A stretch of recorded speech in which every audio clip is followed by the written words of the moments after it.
বাংলাদেশ বন গবেষণা institute BFRI বনজ সম্পদ উৎপাদন, ব্যবহার ও বন উন্নয়ন বিষয়ক গবেষণার একমাত্র জাতীয় প্রতিষ্ঠান। চট্টগ্রামে অবস্থিত এই গবেষণা ইনস্টিটিউট গ্রাম বাংলার মানুষের চাহিদার প্রেক্ষিতে বেশ কিছু প্রযুক্তি উদ্ভাবন করেছে, যা ইতিমধ্যে ব্যাপক সমাদৃত হয়েছে, জনপ্রিয় হয়েছে। এসব লাক্সারি প্রযুক্তি গ্রাম বাংলার কৃষকদের দোরগোড়ায় পৌঁছানো এবং টেকসই করার লক্ষ্যে BFRI এবং SDCর ইন্টার কোঅপারেশন IC এর মধ্যে একটি সহযোগিতা চুক্তি হয়েছে। এই সহযোগিতা চুক্তির আওতায় BFRI বাংলাদেশের বিভিন্ন অঞ্চলে মাঠ পর্যায়ে কিছু কর্মসূচি বাস্তবায়ন করছে। এসব কর্মসূচির মধ্যে উল্লেখযোগ্য হল নার্সারিতে বালাই নিয়ন্ত্রণ, কঞ্চি কলম পদ্ধতিতে বাঁশ চাষ, বাঁশঝাড় ব্যবস্থাপনা, সৌরশক্তির মাধ্যমে কাঠ সিজন করা এবং বাঁশ ও কাঠ সংরক্ষণ কৌশল। BFRI এর এসব প্রযুক্তি কিভাবে গ্রাম বাংলায় সম্প্রসারিত হচ্ছে, ব্যবহৃত হচ্ছে তা দেখাবো এই প্রামাণ্য চিত্রে এবং শুনবো এ বিষয়ে বিজ্ঞানীদের কথা, জানবো সুবিধাভোগীদের প্রতিক্রিয়া, অনুভূতি। বাংলাদেশ বন গবেষণা ইনস্টিটিউট ইন্টার কোঅপারেশন IC এর সহযোগিতায় কৃষকের চাহিদা ভিত্তিক প্রযুক্তি উন্নয়ন ও সম্প্রসারণ কার্যক্রম পরিচালনা করছে বিগত 2005 সন থেকে। বাংলাদেশের বিভিন্ন অঞ্চলে BFRI বিজ্ঞানীদের সার্বিক তত্ত্বাবধানে বাস্তবায়িত হচ্ছে প্রযুক্তি হস্তান্তর বিষয়ক এসব কার্যক্রম। SDC এবং ICর সাথে আমাদের একটা সরকার কর্তৃক অনুমোদিত MAU মেমোরেন্ডাম আন্ডারস্ট্যান্ডিং আছে, যার মাধ্যমে আমাদের যে টেকনোলজিগুলো এখানে আমরা ডেভেলপ করেছি সেগুলি যাতে কৃষকের কাছে পৌঁছতে পারে, মানে যারা রিয়েলি গ্রাসরুট লেভেলে ব্যবহার করে তাদের কাছে পৌঁছানো যায়, সেই ব্যাপারে মূলত তারা আমাদের সহযোগিতা করছে। এবং সাথে সাথে গবেষণার কিছু ক্ষেত্রে যেখানে আমাদের অসুবিধা আছে সেই জায়গায় তারা সহযোগিতা প্রদান করছে। বিভিন্ন লেভেল থেকে লোকজন ডেকে এনে আমাদের ইনস্টিটিউটের মধ্যে এবং ফিল্ড লেভেলেও আমরা বিভিন্ন ওয়ার্কশপ করে আমাদের রিয়েলি আমাদের দেশের চাহিদাটা কী এবং আমাদের সমস্যাগুলি কী সেই সমস্যাগুলি চিহ্নিত করে তার প্রায়োরিটাইজেশন করা। টেকনোলজিগুলোর মধ্যে মূলত আছে আমরা কঞ্চি কলমের সাহায্যে বাঁশ উৎপাদন করতে পারি, কিন্তু এটা কিন্তু দেশের বিভিন্ন অঞ্চলের মানুষ এত এরকম জানে না। আমাদের দেশে সেই আমাদের বহু যুগ আগে থেকেই কোরলের মাধ্যমে যেটা বলে আর কি প্রপাগেশন হয়ে থাকে বা বংশবৃদ্ধি হয়ে থাকে। পুরো নর্থ বেঙ্গলের ডিস্ট্রিক্ট নার্সারি মালিক সমিতি নামে সমিতি আছে যারা নার্সারি চারা উৎপাদন করে এবং বিতরণ করে। তো তারা সেই কৃষকদেরকে আমরা ওইখানে ট্রেনিংয়ের মাধ্যমে ওইখানে আমরা ওই জায়গায় গিয়ে তাদেরকে আমরা ট্রেনিং অর্গানাইজ করি, তারা কী কী সমস্যা ফেস করছে এবং কীভাবে তারা এই বাঁশ যে কঞ্চি কলমের মাধ্যমে তারা উৎপাদন করতে পারবে এবং সেটা তারা অত্যন্ত সহজ পদ্ধতিতে লাগাতে পারবে, সেটা ওইখানে তাদেরকে আমরা ট্রেনিং দিচ্ছি। এবং বাঁশ এই উৎপাদন করতে গিয়ে নার্সারিতে কিছু কিছু সমস্যা রোগ বালাইও হতে পারে, সেই রোগ বালাইও কীভাবে দমন করা যায় সেইখানে কিন্তু আমরা তাদেরকে সেখানে হাতে কলমে শিক্ষা দিচ্ছি। আমাদের এরকম পরিকল্পনা আছে, মনে করেন এখন যদি আমরা সেই ট্রেনিংগুলি লোকজনকে দিয়ে দিই আর কি, তা আমরা তো একটা সুবিধা পাবো যারা ট্রেনার হিসেবে, এখন তো আরও ট্রেনার আমরা ডেভেলপ করছি। এখন মনে করেন ট্রেনার আমরা নিজেরা যাচ্ছি, তখন আমাদের নিজেদের এতটা না গিয়ে আমরা শুধু দূর থেকে তাদেরকে আমরা নিয়ন্ত্রণ মাধ্যমে মনে করেন টেলিফোনে বা ইয়ের মাধ্যমে আমরা যোগাযোগ করে দেবো। তারা ওই ট্রেনাররাই যারা এখন আমাদের ট্রেনার হিসেবে ডেভেলপ করছি, তারা পরবর্তী সেই ট্রেনিংগুলি আরও যারা ট্রেনিংয়ের জন্য আগ্রহী আর কি তাদেরকে দিতে পারবেন।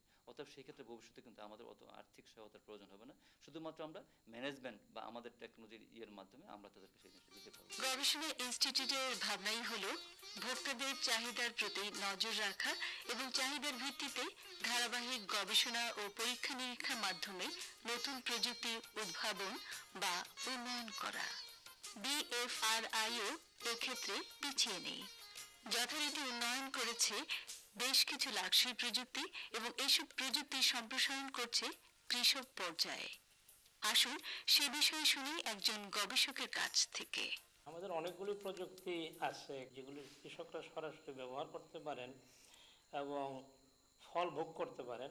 এরকম একটা হচ্ছে যেমন কঞ্চি কলমের সাহায্যে বাঁশ চাষ, আরেকটা হচ্ছে পান চাষিরা যে পান চাষের যে কাঠি ব্যবহার করেন সেটার আয়ুষ্কাল বৃদ্ধি করে তাদের পান চাষের খরচ কমাতে পারেন, আর অপরদিকে বাঁশ সম্পদ সংরক্ষণ করতে পারেন। আরেকটা জিনিস যে সৌরশক্তি আছে সেটাকে কাজে লাগিয়ে সহজেই কাঠ সিজন করা বা কাঠ সংরক্ষণের মাধ্যমে তার ব্যবহার উপযোগিতা বাড়ানো। আরেকটা জিনিস যেমন আপনারা জানেন এখন সারা দেশব্যাপী যদি নার্সারি পর্যায়ে রোগবালাই দমনের মাধ্যমে উন্নত জাতের এবং মানের চারা উৎপাদন সম্ভব হয়, তাহলে কিন্তু যেমন নার্সারি মালিক উপকৃত হবেন তাদের খরচ সাশ্রয়ের দিক দিয়ে, অপরদিকে কিন্তু একটা ভালো চারা পেয়ে যাবেন চাষি। প্রযুক্তি হস্তান্তর করার ব্যাপারে আমরা দুটো পন্থাকে অবলম্বন করেছি। একটা হচ্ছে অনেক চাষি আমাদের এখানে এসেছেন ভ্রমণ করতে, তাদেরকে আমরা আমাদের প্রযুক্তিগুলি এই ফরেস্ট রিসার্চ ইনস্টিটিউট ক্যাম্পাসে দেখিয়েছি। এতে তাদের মধ্যে একটা আগ্রহ সৃষ্টি হয়েছে এবং সেই আগ্রহ সৃষ্টির ফলে তারা অনেকে ইচ্ছা প্রকাশ করেছেন এই প্রশিক্ষণের ব্যাপারে। আর সেখানে বিভিন্ন সংস্থা, বিশেষ করে মালিক সমিতি অথবা ভোক্তাদের সমিতির মাধ্যমে ওদেরকে একত্রিত করে আমরা মাঠ পর্যায়ে সরাসরি তাদেরকে হাতে কলমে প্রশিক্ষণ প্রদান করেছি। এবং এই যে মাঠ পর্যায়ে আমরা যাওয়ার ফলে কিন্তু একটা সম্পর্ক স্থাপিত হয়েছে, যে সম্পর্কটাই পরবর্তীতে কৃষক এবং এই ইনস্টিটিউটের মধ্যে ব্যবহৃত হবে বলে আমি আশা করি। বাংলাদেশ বন গবেষণা ইনস্টিটিউটে কৃষকের চাহিদা ভিত্তিক প্রযুক্তি উন্নয়ন ও সম্প্রসারণ কার্যক্রমের অন্যতম একটি অনুষঙ্গ বা বিষয় হল নার্সারিতে বালাই নিয়ন্ত্রণ। আমরা জানি নার্সারি বনায়নের ভিত্তি বা সূতিকাগার। আজকের শিশু যেমন আগামী দিনের নাগরিক, তেমনি নার্সারিতে বেড়ে ওঠা চারাটি আগামীতে হয়ে উঠবে বৃক্ষ। ছায়া দিয়ে, কাঠ দিয়ে, অর্থ দিয়ে আমাদের জীবনকে করবে সমৃদ্ধ। তাই বৃক্ষের যত্নের শুরু নার্সারি থেকেই। নার্সারিতে উৎপাদিত চারায় যেমন পোকার আক্রমণ হয়, তেমনি হয় রোগের আক্রমণ। এসব কীট, শত্রু ও রোগ অর্থাৎ বালাই নিয়ন্ত্রণ নার্সারিতে যথাযথভাবে না হলে যেমন পরবর্তীতে রোপণ করা গাছে বালাই ও বিস্তার প্রকট হতে পারে, তেমনি নার্সারি মালিকগণও ক্ষতিগ্রস্ত হতে পারেন। তাই বনজ নার্সারিতে বালাই নিয়ন্ত্রণের উপর বিশেষ জোর দিচ্ছে BFRI। নার্সারি মালিকদের সচেতন করা এবং পোকামাকড় ও রোগ চেনা, আক্রমণের নমুনা দেখা, রোগের লক্ষণ চেনা এবং বালাই নিয়ন্ত্রণের প্রশিক্ষণের আয়োজনের ব্যবস্থা করে BFRI। সংশ্লিষ্ট বিজ্ঞানীদের তত্ত্বাবধানে মাঠ পর্যায়ে বাংলাদেশের বিভিন্ন অঞ্চলে এ ধরনের প্রশিক্ষণ ও ফলো আপ প্রশিক্ষণ কর্মসূচি বাস্তবায়ন করা হয় SDC-IC এর সহযোগিতায়। বর্তমানে বনায়ন কার্যক্রম ব্যাপক আকারে প্রসার লাভ করেছে। এর প্রেক্ষিতে দেশের বিভিন্ন এলাকায়, বিশেষত দেশের উত্তর এবং দক্ষিণ পশ্চিমাঞ্চলে ব্যাপক নার্সারি গড়ে উঠেছে। বাংলাদেশ বন গবেষণা ইনস্টিটিউট IC শক্তির সহায়তায় দেশের উত্তর অংশের নার্সারিতে পোকামাকড় এবং রোগবালাই দমন করার সাহায্যার্থে আমরা একটি প্রশিক্ষণ কর্মসূচির আয়োজন করেছি। এই প্রশিক্ষণ কর্মসূচির প্রধান উদ্দেশ্য হলো নার্সারি মালিকদের সঠিক পদ্ধতিতে তাদের নার্সারিতে পোকামাকড় এবং রোগবালাই দমন করার পদ্ধতি শিক্ষা দেওয়া। এই প্রশিক্ষণটা প্রধানত আমাদের আলোচনামূলক এবং সকলের অংশগ্রহণমূলক। বিশেষত চারা গাছ ছোট অবস্থায় নানা প্রকার ছত্রাকের দ্বারা, ব্যাকটেরিয়ার দ্বারা এবং পোকামাকড় দ্বারা আক্রান্ত হয়। আমাদের এই প্রশিক্ষণ দেওয়ার উদ্দেশ্য হলো নার্সারি মালিকদেরকে সচেতন করে দেওয়া ওই সমস্ত রোগ এবং পোকামাকড়ের বিরুদ্ধে। আমরা এখানে নার্সারি মালিকদেরকে রোগের বিষয়ে যে প্রশিক্ষণ দিয়ে থাকি, প্রথমে আমাদের ক্লাসরুমে ওনাদের প্রত্যাশা বা চাহিদাটা আমরা জেনে নিই, কী ধরনের ওনাদের সমস্যা আছে। তারপরে চাহিদাগুলো জানার পরে আমরা ওনাদেরকে মাঠে নার্সারিতে সরাসরি নিয়ে যাই এবং সেখানে আমরা সাহায্য করি যে যে রোগগুলো আছে সেগুলো ওনারা শনাক্ত করতে পারেন কিনা। তারপর আমরা সরাসরি নমুনা সংগ্রহ করি। মাঠের নমুনা সংগ্রহ করার পরে আবার সেগুলির বিষয়ে বিস্তারিত আলোচনা করার পরে তার সমাধান কি সেই বিষয়ে আমরা আলোচনা করি। ওনারা আমাদের কাছ থেকে যা শিখলেন সেটা সরাসরি মাঠে প্রয়োগ করবেন। নার্সারি মালিকদেরকে এবং যারা নার্সারি ব্যবসার সাথে যুক্ত ওনাদের সবাইকে প্রশিক্ষণ দেবেন রোগ ব্যাধি বিষয়ে, এবং তাতে রোগ ব্যাধি যদি কম হয় তাহলে ওনাদের চারার মূল্য যেরকম বেশি পাবেন, তেমনিভাবে পরিবেশের ভারসাম্য রক্ষায় এটা একটা ভালো ভূমিকা রাখবে। আমরা অধিক সুস্থ এবং সবল চারা পাবো। ওনাদের কাছ থেকে ট্রেনিংটা নিয়ে দেখলাম যে এক একটা পোকার জন্য এক এক ধরনের ওষুধের প্রয়োজন, এক একটা রোগের জন্য এক এক ধরনের ওষুধের প্রয়োজন। এখন ওনাদের ট্রেনিং নিয়ে আমি ওই সব রোগ অনুপাতে বা পোকার ধরন অনুযায়ী ওষুধ ব্যবহার করার ফলে এখন আমি আমার নিজের নার্সারি প্লাস আমার সমিতির সদস্যরা আছেন তাদেরকে আমি পরামর্শ দান করে আমি এখন সুফল পাইছি এবং অল্প খরচে অধিক লাভবান হচ্ছে বলে আমার ধারণা। বিজ্ঞানীদের তত্ত্বাবধানে অনুষ্ঠিত প্রশিক্ষণ কার্যক্রম নার্সারি মালিকদের বালাই নিয়ন্ত্রণে শুধু সহায়তাই করছে না, বরং তাদের দক্ষতা ও আত্মবিশ্বাস বৃদ্ধিতে সাহায্য করছে।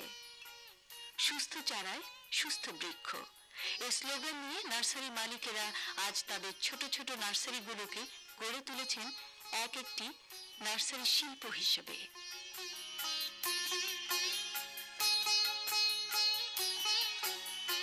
বাংলাদেশে এমন কোনো গ্রাম খুঁজে পাওয়া যাবে না যেখানে বাঁশঝাড় নেই, অথবা গ্রাম বাংলায় এমন কোনো বাড়ি খুঁজে পাওয়া যাবে না যেখানে বাঁশের ব্যবহার নেই। বাঁশঝাড় গ্রাম বাংলার ঐতিহ্য।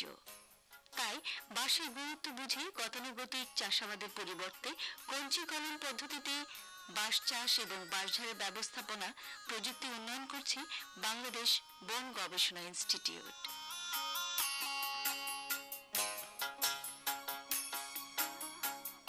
কঞ্চি কলমের মাধ্যমে বাঁশ চাষ আধুনিক ও সহজ একটি প্রযুক্তি। বালির বেডে 2 থেকে 3 ইঞ্চি ফাঁকে লাইন করে 3 থেকে 5 ইঞ্চি গভীরে গোড়া সহ 1 থেকে 1.5 ফুট লম্বা কঞ্চি রোপণ করতে হয়। রোপণের পর থেকে 20-25 দিন পর্যন্ত দিনে 2-3 বার করে বেডে সেচ দিতে হবে। বালির বেডে আমার কঞ্চি কলমটি রোপণের পরে 20 থেকে 25 দিন পরে দেখা যাচ্ছে যে এইভাবে শিকড়, পর্যাপ্ত শিকড় তৈরি হয়েছে এবং এখন এগুলো পলিথিন ব্যাগে বা অন্য পাত্রে স্থানান্তর করে সেখানে দিতে হবে। এই কলমটা পলিথিন ব্যাগে 3 ভাগ মাটি 1 ভাগ গোবর মিশ্রিত পটিং মিক্সার দিয়ে পলিব্যাগ ভর্তি করা হয়েছে। পলিব্যাগের মাঝখানে এই শিকড়যুক্ত কলমটা স্থানান্তর করে রাখা হয়েছে ছায়া জাতীয় জায়গায় 7 থেকে 10 দিন। তারপর রোদে রেখে পরিচর্যা করতে হবে। বৈশাখ জ্যৈষ্ঠ মাসে 1.5 ফুট দৈর্ঘ্য, 1.5 ফুট প্রস্থ এবং 1.5 ফুট গভীর গর্ত করে রোপণ করতে হবে। 4 বছরে একটি কঞ্চি কলম ঝাড়ে পরিণত হয়।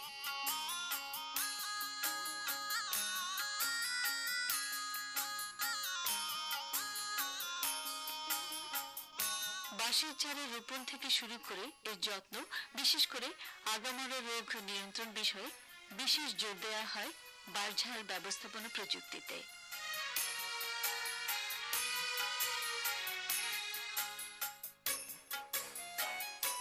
ছোট চারা যখন মাটি ভেদ করে উপরের দিকে উঠে আসে তখন এই চারাগুলো আক্রান্ত হয় এবং কালম শীতের এই ভিতরে মাটি ঢুকে যায়। আমরা জানি যে রোগের জীবাণু মাটিতেই থাকে। আরেকটা অবস্থা আছে যে বাঁশগুলো পূর্ণাঙ্গ হওয়ার পরেও দেখা যায় যে উপরের দিকটা পচে যায়, পচে ওইটা পড়ে যায় এবং দূর থাকলে মনে হবে যেন ওই বাঁশঝাড়ের মাথা নেই। এই অবস্থায় ওই বড় বাঁশগুলো প্রচুর ক্ষতি হয় এবং এই পচে যাওয়া অবস্থাটা চলতে থাকে, অর্থাৎ বাঁশটা উপর থেকে পচতে পচতে নিচের দিকে আসতে থাকে। এই রোগ ব্যবস্থাপনার জন্য আমরা কিছু ব্যবস্থা নিলে সহজেই আমরা এটাকে প্রতিরোধ করতে পারি।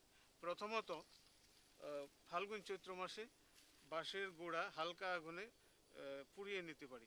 তারপরে আমরা নতুন মাটি প্রয়োগ করব। প্রতি বছর বাঁশঝাড় থেকে একটু দূরের অর্থাৎ সারযুক্ত নতুন মাটি এনে গোড়ায় দেব, কিন্তু খেয়াল রাখতে হবে যে সেটা ধানের জমির মাটি নয়। রোগাক্রান্ত এবং মৃত বাঁশঝাড় থেকে আমরা কেটে পুড়িয়ে ফেলবো এবং অন্য কাজে ব্যবহার করে ফেলবো। তো সম্পূর্ণ রোগাক্রান্ত ঝাড় থেকে এইভাবে বাঁশগুলি সরিয়ে ফেললে এবং ছত্রাকনাশক প্রয়োগ করা, বাঁশঝাড়ের গোড়ায় মাটি দেওয়া, আগুন দিয়ে পুড়িয়ে ফেলা, এই ব্যবস্থাগুলি যদি গ্রামের চাষিরা আমরা একসাথে গ্রহণ করি তাহলে বাঁশের রোগ অনেকটাই নিয়ন্ত্রণ করতে পারবো। এবং পরপর কয়েক বছর যদি আমরা এই পদ্ধতিগুলো একসাথে প্রয়োগ করি তাহলে বাঁশের মরক নিয়ন্ত্রণে আসবে। ট্রেনিং করার পর আমি যে কাজটা করছি, আমার বাঁশঝাড়ে আমি বাঁশঝাড়টা পরিষ্কার করছি, পরিষ্কার করে সব আবর্জনাগুলো একখানে করছি বাঁশবাগানের নিচেই। পাশাপাশি আমার বাগানে যে অসুস্থ বাঁশগুলো ছিল, যেগুলো আগা শুকায় যায় এবং কিছু কিছু অসুস্থ গাছ ছিল, সেই বাঁশগুলো এবং কঞ্চিগুলো আমি পরিষ্কার করছি, কাটছি, কেটে ওগুলো অপসারণ করে নিয়েছি এবং বাঁশের নিচে যে আবর্জনাগুলো ছিল সবগুলো একখানে করে এগুলো আগুন দিয়ে পুড়াইছি। আমার মতো যাদের বাঁশঝাড় আছে তারা যদি এই ধরনের ব্যবস্থাপনা করে তাহলে তারা আরও বেশি করে বাঁশ চাষ করতে পারবে এবং এখান থেকে আরও বেশি অর্থ উপার্জন করতে পারবে। গ্রাম বাংলায় বাঁশের ব্যবহার বহুমুখী।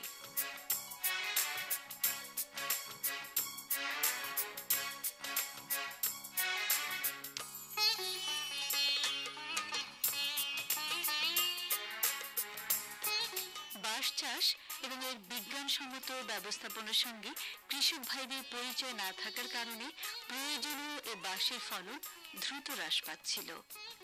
BFRI এর কঞ্চিকলম পদ্ধতিতে বাঁশ চাষ এবং বাঁশঝাড় ব্যবস্থাপনা প্রযুক্তি সে সংকট বা প্রতিবন্ধকতা দূর করে বাঁশ উৎপাদনে সহায়তা করছে। দারিদ্র্য বিমোচন ও আত্মকর্মসংস্থানে গ্রামীণ জনগোষ্ঠীকে অনুপ্রাণিত করছে।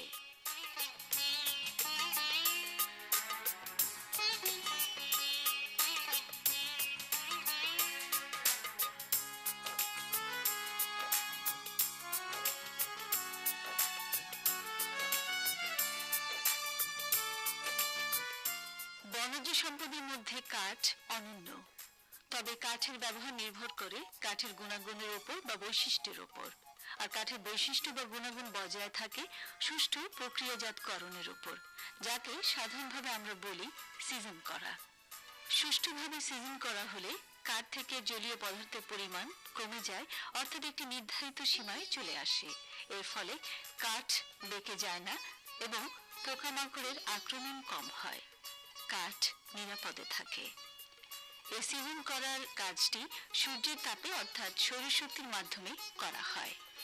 সৌরশক্তির মাধ্যমে কাঠ সিজন করার একটি লাক্সই প্রযুক্তি উদ্ভাবন করেছে BFRI। সৌরচুল্লি প্রযুক্তির মূল বিষয়টি হলো বাইরে যখন থাকে 30 থেকে 35 ডিগ্রি সেলসিয়াস, তখন ভিতরে চলে আসে প্রায় 60-65 ডিগ্রি সেলসিয়াস। উপরের ছাদের যে কাঁচ আছে সেই কাঁচের ভিতর দিয়ে যখন সৌর রশ্মিগুলো প্রবেশ করার পরে আপনার কালো টিনের সংস্পর্শে এসে এটাকে বলা হয় আপনার গ্রিন হাউস এফেক্ট। সেই এফেক্টকে কাজে লাগিয়ে ভিতরের তাপমাত্রাটাকে বাড়ানো হয়। সেই তাপমাত্রাটা আপনার কাঠের জলীয় বাষ্প শুষ্কীকরণে কাজে লাগানো হয়। সেটা লাগাইতে গিয়ে একটি ভেন্টিলেশন ফ্যান থাকে, সেই ফ্যানের মাধ্যমে সেটাকে সঞ্চালন করা হয় কাঠের ভিতর দিয়ে, এবং সেই সঞ্চালন করার একটা নির্দিষ্ট সময়ে এসে কাঠের ময়েশ্চারগুলা বেরিয়ে চলে আসে বাতাসের মধ্যে। সেই ময়েশ্চার সহ বাতাসটুকুকে জানালা দিয়ে, সৌরচুল্লির ভিতরে যে জানালা আছে সেই জানালা দিয়ে বের করে দেওয়া হয়, আবার নতুন করে সেখানে বাতাস ঢোকানো হয়, এবং আবার যখন সেখানে সূর্যের আলো পড়তে থাকে ক্রমশ সারাদিন ধরে, এবং সেখানে তাপমাত্রা বাড়তে থাকে। এইভাবে এই প্রক্রিয়ার মাধ্যমে আপনার শুষ্কীকরণ কাজটুকু, কাঠের শুষ্কীকরণ কাজটুকু পরিচালিত হয়। এই প্রযুক্তি ব্যবহারের মাধ্যমে কাঠের গুণগত মান যেমন বজায় রাখা যায়, তেমনি রাখা যায় প্রয়োজন মতো দীর্ঘদিন কাঠ টেকসই। তাই কাঠ ব্যবসায়ী এবং কাঠ ব্যবহারকারীদের নিকট এই প্রযুক্তি খুবই গুরুত্বপূর্ণ হিসেবে বিবেচিত হচ্ছে।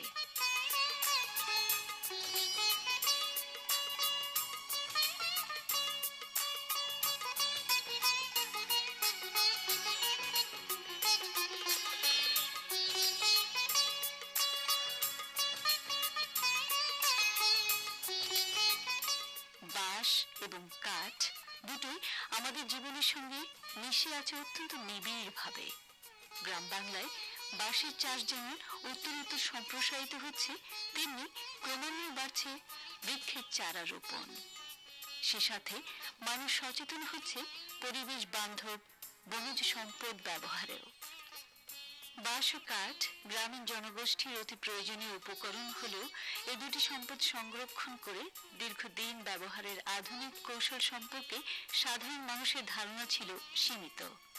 তাই বাঁশ ও কাঠের সংরক্ষণ কৌশল সম্পর্কে অবহিত করার জন্য বাংলাদেশ বন গবেষণা ইনস্টিটিউট BFRI একটি বিশেষ কর্মসূচি গ্রহণ করেছে। যেহেতু বাঁশ এবং কাঠ, শন এগুলি জৈবিক পদার্থ এবং এখানে পোকামাকড়ের খাবার জমায়েতে থাকে বলেই এগুলি অতি সহজেই পোকামাকড়দের আক্রান্ত হয়। যে কারণে এগুলিকে আমরা কতগুলি রাসায়নিক পদার্থ দিয়ে সংরক্ষণ করি, তাহলে এর যে স্বাভাবিক স্থায়িত্বকাল অনেক গুণে বাড়ানো যায়। কোনো কোনো ক্ষেত্রে 10 থেকে 15 বছর এবং 20 বছর পর্যন্ত বাড়াইতে পারি আমরা। 3 ধরনের রাসায়নিক পদার্থ আছে, যেগুলির নাম হচ্ছে কপার সালফেট বা বাংলা নাম তুঁতে, সোডিয়াম ডাইক্রোমেট এবং বরিক অ্যাসিড বা বরিক অ্যাসিড। এই 3টা রাসায়নিক পদার্থ আমরা একটা নির্দিষ্ট অনুপাত 2 ভাগ 2 ভাগ এবং 1 ভাগ, কপার 2 ভাগ, সোডিয়াম ডাইক্রোমেট 2 ভাগ, বরিক অ্যাসিড 1 ভাগ, যদি এই ওষুধ 3টে দিয়ে একটা নির্দিষ্ট ঘনত্বের, কাঠের বেলায় 10%, মানে শতকরা 10 ভাগ ঘনত্বের দ্রবণ লাগবে, এবং বাঁশের বেলায় যে বাঁশগুলি আমরা মানে স্প্লিট বলি, মানে ফাটানো বাঁশ বলে, চিরানো বাঁশ বলি, যেমন বেড়া, কাইম, এই বাঁশগুলি সংরক্ষণ করতে আমরা ওই 10 ভাগ, শতকরা 10 ভাগ ঘনত্বের ওই copper sulphate, sodium dichromate, boric অ্যাসিডের দ্রবণ দ্বারা সংরক্ষণ করি। এটা পরে 2-1 দিন ছায়াতে শুকিয়ে তারপরে আমরা যদি ব্যবহার করি, তাহলে এটা যেখানে যে বাঁশ 2 বছর যাইতো সেটা 15 থেকে 20 বছরের জন্য আপনার একদম স্থায়িত্ব বেড়ে গেল। যেগুলি আমরা কম দামি কাঠ আছে এবং যে সমস্ত কাঠে বার কাঠ থাকে, এগুলি সহজে ঘুন পোকা বা উই পোকা দ্বারা, মানে ঘুন পোকা ছত্রাক দ্বারা আক্রান্ত হয়। তো এই সমস্ত কম দামি কাঠকেও আমরা, যেমন ইন্ডিয়াতে বলা হয় আম গাছকে মানে গ্রিন টিম্বার বলা হয়, কারণ হলো এই গাছ যদি আমরা এই রাসায়নিক পদার্থ দিয়ে ট্রিটমেন্ট করার পরে এটার ভিতরে আর কোনো পোকামাকড় আক্রান্ত হবে না। বোরাক অ্যাসিড এবং বরিক পাউডার এই দুইটা 1-1 অনুপাতে নিয়ে 10%, শতকরা 10 ভাগ ওষুধ পানিতে গুলিয়ে নিয়ে তৈরি করে নিয়ে তারপরে আমরা যে ফার্নিচারের বা আমরা আসবাবপত্র কাঠগুলি তৈরি করবো নেবো, সেটা কম দামে যে কোনো গাছ হোক না, তাতে কোনো সমস্যা নাই। এটা আজীবন, মানে আপনার ঘরের মধ্যে পানি যদি না লাগে, এটা আর কোনদিন পোকা লাগবে না। বিএফআরআই যে প্রযুক্তি হস্তান্তর ইউনিট ও প্রশিক্ষণ ও প্রযুক্তি হস্তান্তর ইউনিট, এর মাধ্যমে আমরা মাঠ পর্যায়ে কৃষকদের জন্য নিয়ে যাই এবং প্রশিক্ষণের মাধ্যমে সেখানে কি করে কাঠটা চেরাই করতে হবে, কি করে আমার পানির ট্যাঙ্কটা তৈরি করতে হবে, কি করে মিক্সচারগুলো তৈরি করতে হবে এবং কি করে কাঠগুলো শুকাইতে হবে এবং কত দিন রাখতে হবে, এই জিনিসগুলো আমরা অ্যাজ ওয়েল অ্যাজ ক্লাসরুমে এবং প্র্যাকটিক্যালি দেখানোর পরে ওনারা এসে ওনাদের মাঠে এসে এগুলো বাস্তবায়ন করে। মাঠে আসার পরে আমরা কিন্তু আবার মাঝে মধ্যে মনিটর করতে আসি যে ওনারা আমরা যে প্রশিক্ষণ দিলাম সেটা ওনারা ঠিকমতো করতে পারছে কিনা। 18 বছর আগে বাংলাদেশ বন গবেষণা বিভাগ থেকে একটা প্রজেক্ট আমাদের গ্রামের বাড়িতে ছন, বাঁশ এবং কাঠ দিয়া একটা ঘর তৈরি করে দিয়ে গেছেন ওনারা। যখন এই ঘরটা দেখা গেল ছনের ঘর এখনও প্রায় নতুনের মতো রয়ে গেছে, খুব ভালো অবস্থা রয়ে গেছে, তখন আমার একটা নিজের মধ্যে একটা প্রশ্ন জাগলো যে আসলে তো এটা সত্যি। প্রথমত হয়তো বিশ্বাস হচ্ছিল না যে এত বছর কীভাবে ছন যাবে, বাড় যাবে। ওনারা যেভাবে বলছিলেন যে 15 বছর 16 বছর যাবে, এরপরে আমি নিজেরও বিশ্বাস হলো আর আমি একটু উদ্বুদ্ধ হলাম যে এটা বাণিজ্যিকভাবে হয়তো করা যায় কিনা। আমি আজকে 18 বছর আমরা পারিবারিকভাবে ব্যবহার করতেছি এবং এখানেও আরও অনেক লোকজন আছে যারা ব্যবহার করছে আমার থেকে প্রযুক্তি নিয়ে। আমি নিজে গিয়ে তাদেরকে বাড়িতে বাড়িতে দেখাই দিছি, প্রযুক্তিটা করাই দিছি। এবং সবচেয়ে আশ্চর্যের বিষয় হলো যে আমাদের দেশে কৃষ্ণচূড়া গাছ এবং দেশি কড়ই গাছ, যারা গাছের সাথে জড়িত তারা বুঝবে, মানে এর বাগলাটা শুকানোর সাথে সাথে পোকা ধরে ফেলে। ওই ধরনের কৃষ্ণচূড়া গাছ দিয়ে এবং দেশি কড়ই গাছ দিয়ে আমি ঘরেতে ব্যবহার করছি, ফার্নিচারে ব্যবহার করছি। ইনশাল্লাহ 5-7 বছর 10 বছরের মধ্যে কিছুই হয় না। বাঁশ ও কাঠের উৎপাদন কৌশলের পাশাপাশি জানা দরকার এর সংরক্ষণ কৌশলগুলো, কারণ সংরক্ষণের উপর নির্ভর করছে পরবর্তীতে ব্যবহারের সুযোগ, গুণগত মান এবং বাজার মূল্য।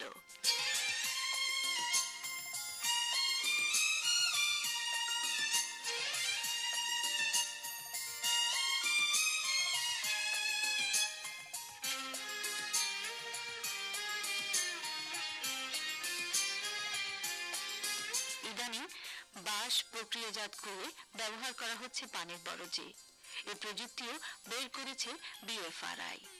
বাঁশ থেকে পান চাষিদের প্রয়োজনের শলা করা হচ্ছে।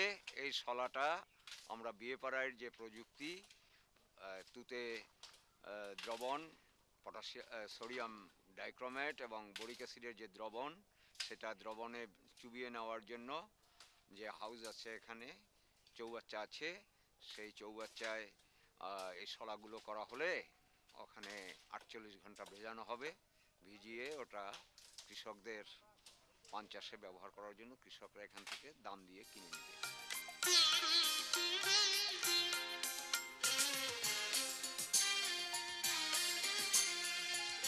আমরা সবাই জানি পান একটি অর্থকরী ফসল। পানের চাহিদাও ব্যাপক, তাই দেশের বিভিন্ন অঞ্চলে পানের চাষ হচ্ছে নিয়মিত। এই পান চাষে বাঁশের কাঠি ব্যবহার করা হয় ব্যাপকভাবে। পান লতা জাতীয় উদ্ভিদ, বেড়ে ওঠার জন্য দরকার একটি অবলম্বন, আর এই অবলম্বনটি হলো বাঁশের শক্ত কাঠি। সাধারণ ব্যবহৃত কাঠিগুলি সহজেই উই ও ছত্রাক দ্বারা আক্রান্ত হয়, হেলে পড়ে ভেঙে যায় এবং টেকসই হয় না। এর ফলে লতাটি লুটিয়ে পড়ে মাটিতে, উৎপাদন বা ফলন হয় বিনষ্ট। তাই কাঠি সংরক্ষণের প্রযুক্তি বের করে কৃষকদের পানির বরজে পৌঁছে দিয়েছে বিএফআরআই। আমি 18 বছর পর্যন্ত এই পান চাষ করতেছি এবং এই আগে ছিল আমাদের মেডিসিন ছাড়া চেরা। আমি এই মেডিসিন করা চেরা বাটাদর থেকে নিয়ে লাগানোর পর অনেক লাস্টিং করে। আপনার 4 থেকে 5 বছর পর এই মেডিসিন ছাড়া চেরা বস পাইতো না, এটা 5 বছর 6 বছর যায়। আমার লাভ হয়েছে আপনার এই যে উই পোকা ধরে না, তারপর প্রতি বছর আপনার এই চেরা পাল্টানো দরকার হয় না, এবং আপনার এই বাঁশ যদি মেডিসিন এই বাঁশের সাথে বাঁধা হয় তাইলে ওই কাতরা অনেক লাস্টিং করে বেশি। আমিও ব্যবহার করছি এবং আমার আশেপাশে যত চাষি আছে তাদেরকে আমি ব্যবহার করতে বলছি এবং তারাও ব্যবহার করতে শুরু করেছে, এবং আরও অন্য লোকদের আমি বলবো যে আপনারা এই মেডিসিন করা চারা ব্যবহার করে।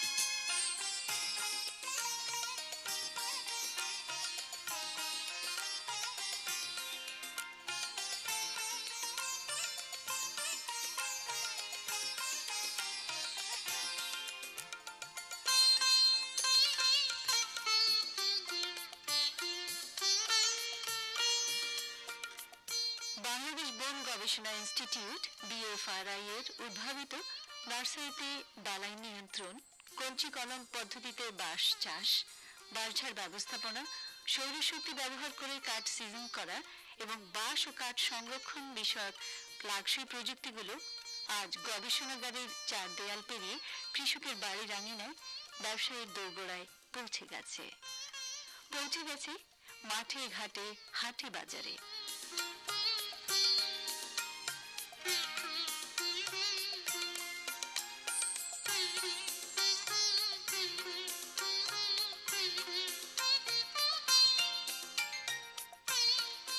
লাগসই প্রযুক্তিগুলো টেকসই হোক গ্রাম বাংলায়, বাংলাদেশ বন গবেষণা ইনস্টিটিউট বিএফআরআই এর এই প্রত্যাশা।